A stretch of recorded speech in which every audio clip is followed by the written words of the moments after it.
Hello friends, कैसे हैं आप सभी। मेरा नाम है महेंद्र वर्मा और आप सभी का अध्ययन क्लासेस में स्वागत है। तो आज यह हिंदी का प्रैक्टिस सेट 8 में आप लोगों के साथ डिस्कस करने वाला हूं। इससे पहले 7 प्रैक्टिस सेट ऑलरेडी मैंने इस चैनल पर डिस्कस करा दिए हैं। तो अगर आप लोग नए हैं चैनल पर, आपने अभी तक इन वीडियोज़ को नहीं देखा है तो मेरे चैनल पर प्लेलिस्ट बनी हुई है, आप वहाँ से देख सकते हैं। और अगर आप लोग चैनल पर नए हैं तो आप लोग चैनल को जरूर सब्सक्राइब भी कर लीजिए साथ में। चलिए स्टार्ट करते हैं। तो पहला क्वेश्चन है कि निम्न में से मुहावरा नहीं है। आपको बताना है ये जो ABCD ऑप्शंस दिए गए इसमें कौन मुहावरा नहीं है। अंग लगना, अंगारे उगलना, अंत भला तो सब भला, अंग अंग फड़कना। तो देखो, अंत भला तो सब भला ये मुहावरा नहीं है, ये क्या है, लोकोक्ति है। क्या है, लोकोक्ति है। तो ये आपको ध्यान रखना है, इसलिए यही ऑप्शन जो है आपका करेक्ट हो जाएगा इस क्वेश्चन का।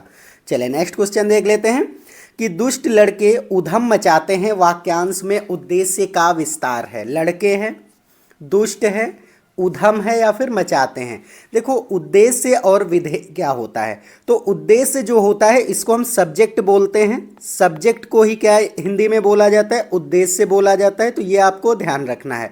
और जो प्रेडिकेट होता है, प्रेडिकेट उसको क्या बोलते हैं, विधेय बोलते हैं। तो यहाँ पर सब्जेक्ट और या क्या होता है, प्रेडिकेट होता है इंग्लिश में, लेकिन हिंदी में क्या बोला जाता है, उद्देश्य। मतलब कर्ता जो होता है उसको हम क्या कहते हैं, उद्देश्य कहते हैं। और विधेय क्या होता है, यहाँ पर जो कर्ता के बाद का जो भी यहाँ पर रिमेनिंग सेंटेंस होता है वो विधेय हो जाता है। तो यहाँ पर क्या देखो बोला गया है कि दुष्ट लड़के उधम मचाते हैं। तो यहाँ पर दुष्ट है ना, इसी का यहाँ पर विस्तार किया गया है। दुष्ट है तभी तो ये लड़के हुआ है। तो इस तरीके से क्या हो जाएगा, आपका बी ऑप्शन यहाँ पर करेक्ट हो जाएगा। तो आपको जो है बी ऑप्शन यहाँ पर करेक्ट कर देना है। चलिए नेक्स्ट क्वेश्चन देख लेते हैं। शायद आज रोशनी गुल हो जाए और सिनेमा ना हो। वाक्य में अर्थ की दृष्टि से वाक्य भेद आपका क्या होगा, संकेतवाचक होगा, विधानवाचक होगा, इच्छावाचक होगा या फिर संदेहवाचक हो जाएगा। देखो यहाँ पर शायद लगा है, कभी भी शायद लगा हो, जैसे शायद आज वर्षा हो या ना हो, तो ये सभी संदेहवाचक वाक्य होते हैं। इसलिए क्या हो जाएगा, डी ऑप्शन यहाँ पर करेक्ट हो जाएगा। उम्मीद है आपको ये वीडियो अच्छा लगा होगा। अगर आपको ये वीडियो अच्छा लगा है तो वीडियो को लाइक कर दीजिए। चैनल पर नए हैं तो जरूर इसको सब्सक्राइब कर दीजिए।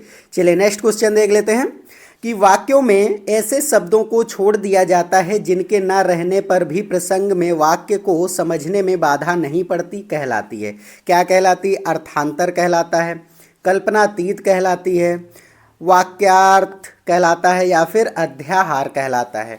चलिए बताइए इसका कौन सा आंसर जो है वो करेक्ट होगा। देखो इसमें बोला क्या गया है क्वेश्चन में कि वाक्यों में ऐसे शब्दों को छोड़ दिया जाता है जिनके ना रहने पर भी प्रसंग में वाक्यों को समझने में बाधा नहीं पड़ती है, वो क्या कहलाती, तो ये अध्याहार कहलाते हैं। क्या कहलाते हैं, अध्याहार कहलाते हैं।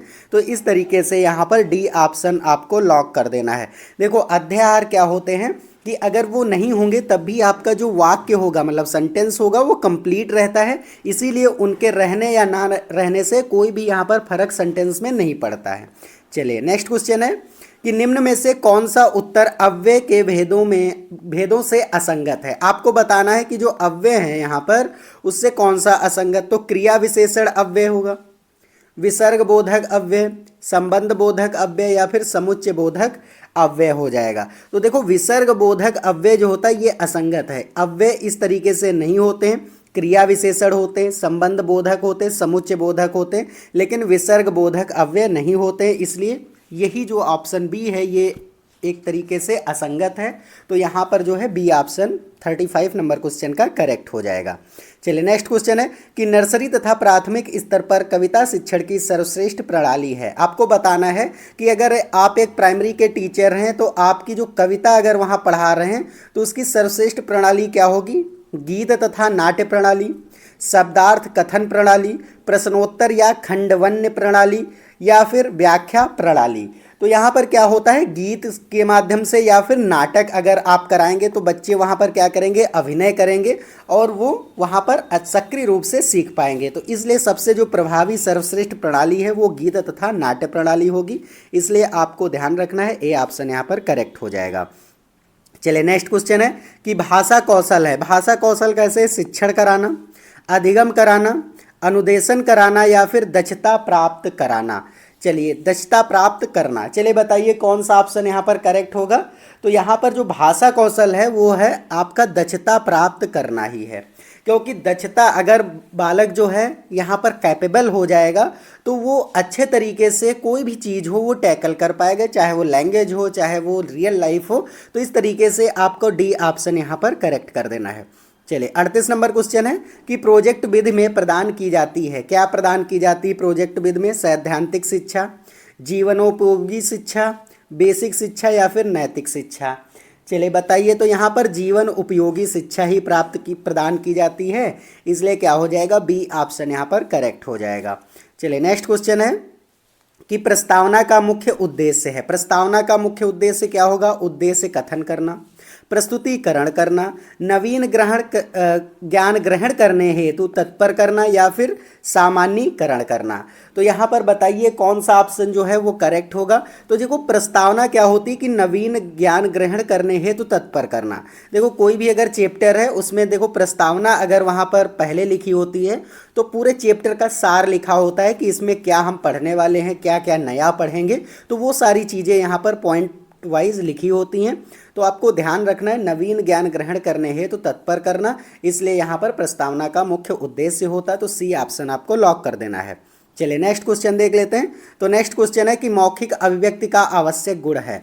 तो मौखिक अभिव्यक्ति का क्या आवश्यक गुण है? गतिशीलता है, ग्राह्यता है, प्रभाव उत्पादकता है या फिर उच्चारण की शुद्धता है। तो यहाँ पर कौन सा ऑप्शन करेक्ट होगा? तो उच्चारण की शुद्धता ही करना मौखिक अभिव्यक्ति होती है, कि बच्चे अगर कुछ बोल रहे हैं तो वो उच्चारण सही से कर पा रहे हैं या नहीं कर पा रहे हैं, यही एक आवश्यक गुण होता है, इसलिए डी ऑप्शन आपको लॉक कर देना है। चलिए नेक्स्ट क्वेश्चन है कि निम्न में से संयुक्त व्यंजन है। तो देखो, संयुक्त व्यंजन 4 होते हैं, छतरी वाला छा होता है, त्रा होता है और ज्ञा होता है, और साथ साथ में श्रीमान वाला जो श्रा होता है वो भी होता है। अब देख लीजिए इसमें कौन सा इन चारों में से दिख रहा है आपको संयुक्त व्यंजन में। तो देखिए, श्रीमान वाला श्रा दिख रहा है, जैसे हम श्री लिखते हैं तो इस तरीके से लिखते हैं ना, तो वही वाला यहाँ पर श्रा जो है ये आपका संयुक्त व्यंजन है। और यहाँ पर ये जो है श्रा जो होता है ये कौन से मतलब कौन कौन से लेटर से, कौन कौन से वर्ण से मिल करके बना होता है?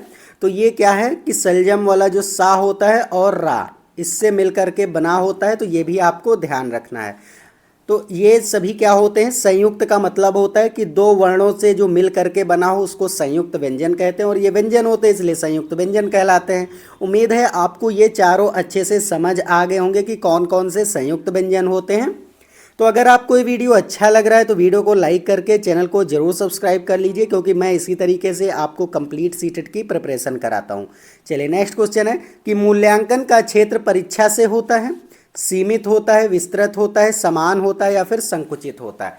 अगर आप कोई मूल्यांकन कर रहे हैं तो मूल्यांकन के लिए, असेसमेंट के लिए अगर आप जो है परीक्षा ले रहे हैं तो इसका क्षेत्र क्या हो जाएगा? विस्तृत होगा या फिर सीमित हो जाएगा, समान रहेगा या फिर संकुचित हो जाएगा। तो देखो यहाँ पर जो है विस्तृत हो जाएगा, इसलिए आपको ध्यान रखना है। परीक्षा अगर आप ले रहे हैं, परीक्षा का मतलब यही नहीं है कि आप लिखित परीक्षा ले रहे हैं।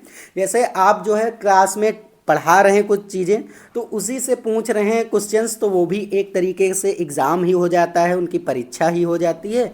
तो परीक्षा क्षेत्र जो मूल्यांकन का होता है वो एक विस्तृत हो जाता है, इसलिए क्या हो जाएगा? बी ऑप्शन यहाँ पर लॉक कर देना है। चलिए नेक्स्ट क्वेश्चन है कि उपलब्धि परीक्षण का उपयोग नहीं होता है। किस में नहीं होता? वर्गीकरण में नहीं होता, श्रेणी विभाजन में नहीं होता, शिक्षक की कठिनाई का निदान में नहीं होता है या फिर शैक्षिक निर्देशन में नहीं होता है। तो शिक्षक की कठिनाई का निदान में यही उपलब्धि परीक्षण नहीं होगा, तो इसी तरीके से क्या हो जाएगा? सी ऑप्शन आपको लॉक कर देना है। चलिए नेक्स्ट क्वेश्चन है कि चिकित्सात्मक अध्यापन को कहा जाता है। तो चिकित्सात्मक अध्यापन को क्या कहा जाता है? निदान कहा जाता है, उपचार कहा जाता है, निदान व उपचार दोनों कहा जाता है या फिर उपलब्धि कहा जाता है। तो इसको उपचार बोला जाता है। जब चिकित्सक अध्यापन को क्या बोला जाता है? उपचार बोला जाता है। जैसे कोई अगर डॉक्टरी की पढ़ाई कर रहा है तो वो क्या कर रहा है? उपचार, अभी वो जो है सीख रहा है उपचार करने को, तो इसलिए क्या है? ट्रीटमेंट उसको बोला जाता है इंग्लिश में, इसलिए बी ऑप्शन ही यहाँ पर करेक्ट हो जाएगा। चलिए नेक्स्ट क्वेश्चन है कि पाठ्य पुस्तक रचना के सोपानों का क्रम है। आपको बताना है कि जो पाठ्य पुस्तक रचना के सोपान हैं उनके क्रम कौन कौन से होते हैं। तो विषय सामग्री का चयन, स्तरीकरण और प्रस्तुतिकरण। तो ये हो सकता है ऑप्शन। नेक्स्ट देख लेते हैं, स्तरीकरण, विषय सामग्री का चयन, फिर प्रस्तुतिकरण, फिर है प्रस्तुतिकरण, स्तरीकरण, विषय सामग्री का चयन, फिर है प्रस्तुतिकरण, विषय सामग्री का चयन और स्तरीकरण। तो देखो यहाँ पर विषय सामग्री का चयन, फिर स्तर उसमें देखना है और उसके बाद में प्रस्तुत करना। तो ए ऑप्शन ही यहाँ पर करेक्ट हो जाएगा पाठ्य पुस्तक के रचना के सोपानों के क्रम में। चलिए नेक्स्ट क्वेश्चन है कि दृश्य श्रव्य श्रव्य दृश्य शिक्षा से तात्पर्य नहीं है। आपको बताना है कि जो श्रव्य और दृश्य, श्रव्य मतलब क्या होता है, सुनने वाली चीज़ें, और यहाँ पर दृश्य का मतलब है देखने वाली चीज़ें। तो यहाँ पर उस शिक्षा से तात्पर्य नहीं है पूछा गया है। तो ए ऑप्शन है शिक्षा को अधिक रोचक बनाना, शिक्षा को स्थायी बना देना, या फिर शिक्षा को अधिक प्रभावकारी बनाना, या फिर शिक्षा को निष्प्रयोजन बनाना। तो इसका जो है उद्देश्य क्या या फिर तात्पर्य क्या नहीं होगा। तो यहाँ पर जो है डी ही ऑप्शन आपको दिख रहा है, निगेटिव ऑप्शन है। शिक्षा को निष्प्रयोजन बना देना मतलब कि उसका कोई प्रयोजन ही ना रहे, तो यही उद्देश्य नहीं होगा, यही तात्पर्य नहीं होगा। तो डी ऑप्शन ही आपको लॉक कर देना है। चलिए नेक्स्ट क्वेश्चन है कि सतत एवं व्यापक मूल्यांकन की विशेषता नहीं है। आपको बताना है कि जो सतत और व्यापक मूल्यांकन होता है उसकी क्या विशेषता नहीं होती है। तो ए ऑप्शन है कि विद्यार्थी के विकास के पक्षों पर जोर ना देना, बी ऑप्शन है कि विद्यार्थी का नियमित मूल्यांकन करना, सी ऑप्शन है गुणवत्तापूर्ण मूल्यांकन करना, या फिर विद्यार्थी की संप्राप्ति में सुधार करना। चलिए बताइए कौन सा ऑप्शन यहाँ पर करेक्ट होगा। तो देखो विशेषता नहीं है तो उसके विकास के पक्षों पर जोर ना देना, यही तो निगेटिव आपको दिख रहा है। अगर आप सतत और व्यापक मूल्यांकन कर रहे हैं तो क्या आप उसके जो है डेवलपमेंट में कोई हेल्प ही नहीं करेंगे, तो ऐसा तो नहीं है। इसलिए क्या हो जाएगा, यही निगेटिव ऑप्शन है, तो ए ऑप्शन ही इसका करेक्ट हो जाएगा। चलिए नेक्स्ट क्वेश्चन है कि सत्य असत्य परीक्षण कहलाता है। आपको बताना है कि जो सत्य और असत्य परीक्षण होता है वो क्या कहलाता है। बहुसंख्यक चुनाव परीक्षण कहलाता है, एकांतर प्रत्युत्तर परीक्षण कहलाता है, समरूप परीक्षण, या फिर बहुरिक्त स्थान पूरक परीक्षण कहलाता है। तो देखो यहाँ पर ये जो परीक्षण होता है इसको एकांतर प्रत्युत्तर परीक्षण कहते हैं, इसलिए बी ऑप्शन यहाँ पर करेक्ट हो जाएगा। देखो ये जो क्वेश्चंस मैं करा रहा हूँ ये एकदम से नए क्वेश्चंस हैं और काफ़ी इंपॉर्टेंट क्वेश्चन है, क्योंकि जो नया ट्रेंड आ रहा है उसमें ऐसे ही क्वेश्चंस पूछे जाते हैं जो कि थोड़ा बहुत अलग होते हैं इस समय। तो आपको ध्यान रखना है कि इसी तरीके से आपको प्रैक्टिस करती जानी है। आपको यकीन मानिए अगर आप साथ में जुड़े रहेंगे तो आपके 110 से 120 नंबर जो है आराम से सीटेट में आने वाले हैं। बस आप चैनल से ज़रूर जुड़ जाइए। चलिए तो नेक्स्ट क्वेश्चन देख लेते हैं कि रंगमंच अभिनय विधि है। रंगमंच अभिनय विधि क्या है, गद्य की है, पद्य की है, नाटक की है, या फिर व्याकरण की है।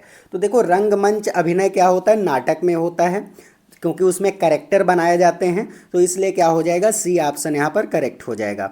चलिए नेक्स्ट क्वेश्चन है कि भाषा प्रयोग एक कौशल से संबंधित पक्ष नहीं है। किस कौशल से संबंधित पक्ष नहीं है, तो भाषा ज्ञान गम्य है, या फिर भाषा अभ्यास गम्य है, सी ऑप्शन है कि भाषा एक सामाजिक व्यवहार है, या फिर भाषा अनुकरणात्मक है।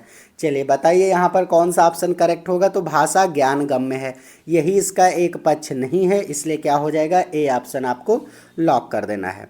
चलिए नेक्स्ट क्वेश्चन है कि निम्न में से स्त्रीलिंग कौन सा है। धर्म है, संप्रदाय है, रंग है, जाति है। तो देखो धर्म जो है पुल्लिंग शब्द है, गलत। संप्रदाय भी यहाँ पर क्या है, पुल्लिंग शब्द है, गलत हो जाएगा। रंग भी क्या है, पुल्लिंग शब्द है, लेकिन स्त्रीलिंग क्या हो गया, जात जो है एक स्त्रीलिंग शब्द है, इसलिए डी ऑप्शन आपको लॉक कर देना है। चलिए नेक्स्ट क्वेश्चन देख लेते हैं कि आ उपसर्ग है तो आचरण में है, अंतर्राष्ट्रीय में है, अहिंसा में है, या फिर अनुसार में है। तो चलिए बताइए यहाँ पर कौन सा ऑप्शन जो है वो करेक्ट हो जाएगा। देखो उपसर्ग क्या होते हैं, जो कि शब्दांश से पहले जुड़ करके उनमें जो है अर्थ उनका बदल देते हैं। तो देखो हिंसा में अगर हम आ लगा दें तो क्या हो जाएगा, अहिंसा हो जाएगा ना। तो इसी तरीके से आ जो उपसर्ग है वो अहिंसा में लगा हुआ है, सी ऑप्शन आपको लॉक कर देना है। उम्मीद है आपको सारे क्वेश्चन समझ आए होंगे। तो ये कुछ इंपॉर्टेंट क्वेश्चंस थे इस प्रैक्टिस सेट के। चलिए अब मिलते हैं नेक्स्ट वीडियो में। तो अगर आपको ये वीडियो अच्छा लगा है तो वीडियो को लाइक करके चैनल को ज़रूर सब्सक्राइब कर दीजिए। तो अब हम लोग नेक्स्ट जो है, अभी जो मैथ की अभी हम करा रहे थे कंप्लीट सीटेट की, अब मैथ की अभी यहाँ पर प्रैक्टिस सेट मैं लेकर के आऊँगा। तो चलिए आज के लिए इतना ही है, अब मिलते हैं नेक्स्ट वीडियो में, तब तक के लिए जय हिंद जय भारत।